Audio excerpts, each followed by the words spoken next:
श्री स्वामी समर्थ. जय जय स्वामी समर्थ. आजकालच्या काळात नात्यांमध्ये अनेक बदल पाहायला मिळतात, पण अनेक प्रेमाचा खरा अर्थ विसरून गेलेले आहेत.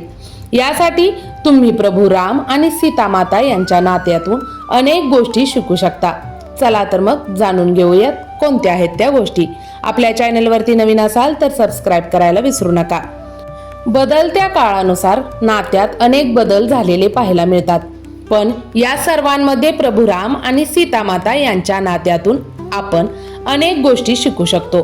जेव्हा जेव्हा आदर्श पती पत्नीचे उदाहरण दिले जाते तेव्हा तेव्हा प्रभू श्रीराम आणि माता सीता यांचे नाव नक्कीच घेतले जाते आणि त्यांच्याकडून आपल्याला खूप काही शिकायला मिळते. या दोघांची जोडी अनेकांना प्रेरणा देते. जर तुम्हाला प्रभू राम आणि सीता माता यांसारखे आयुष्य जगायचे असेल तर काही गोष्टी शिकू शकतो. चला तर मग जाणून घेऊयात कोणत्या आहेत त्या गोष्टी. एकमेकांची साथ सोडली जाऊ नये. कोणत्याही नात्यात जोडीदाराची साथ सोडू नका. ज्याप्रमाणे माता सीता आणि श्रीराम यांनी एकमेकांना प्रत्येक परिस्थितीत साथ दिली.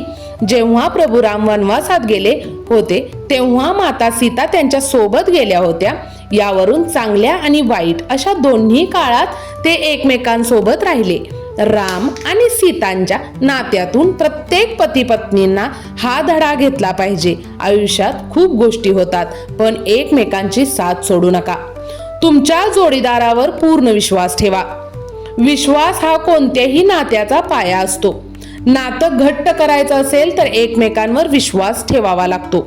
जसे सीतेची श्रीरामांवर पूर्ण श्रद्धा होती, तुम्ही देखील तुमच्या जोडीदारावर पूर्ण विश्वास ठेवा.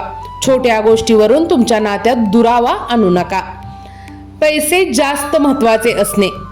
सीता मातेला जेव्हा सर्व सोडून जावे लागले तेव्हा चेहऱ्यावर स्मित हास्य करून तिने सर्व गोष्टी स्वीकारल्या.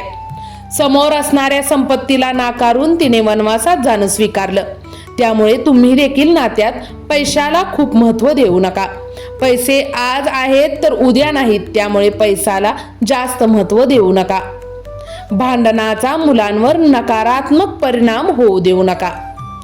आजकाल जोडपी भांडण झाल्यावर एकमेकांबद्दल वाईट बोलू लागतात, पण जेव्हा माता सीता लव आणि कुशसह भगवान श्रीरामांपासून वेगळे राहू लागले तेव्हा तिने कधीही प्रभू रामांबद्दल कोणताही वाईट विचार आपल्या मनात येऊ दिला नाही. त्यामुळे तुमच्या आयुष्यात होणाऱ्या गोष्टींचा परिणाम तुमच्या मुलांवर होणार नाही याची आपल्याला पूर्ण काळजी घेतली पाहिजे. एक निष्ठेने राहणे.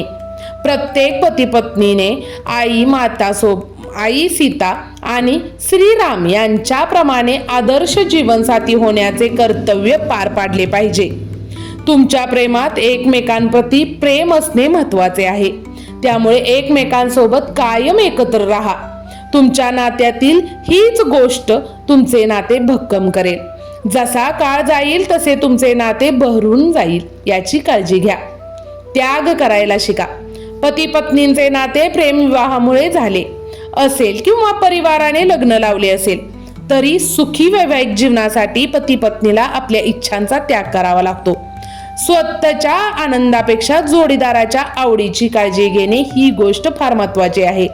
त्यामुळे नात्यात समोरच्या व्यक्तीला समोर ठेवा. कसा वाटला तुम्हाला हा छोटासा व्हिडिओ नक्की कमेंट बॉक्समध्ये कळवा. लवकरच भेटू अशाच एखाद्या व्हिडिओमध्ये. तोवर स्वतःची काळजी घ्या. श्रीराम जय राम, जय जय राम. सीताराम हनुमान.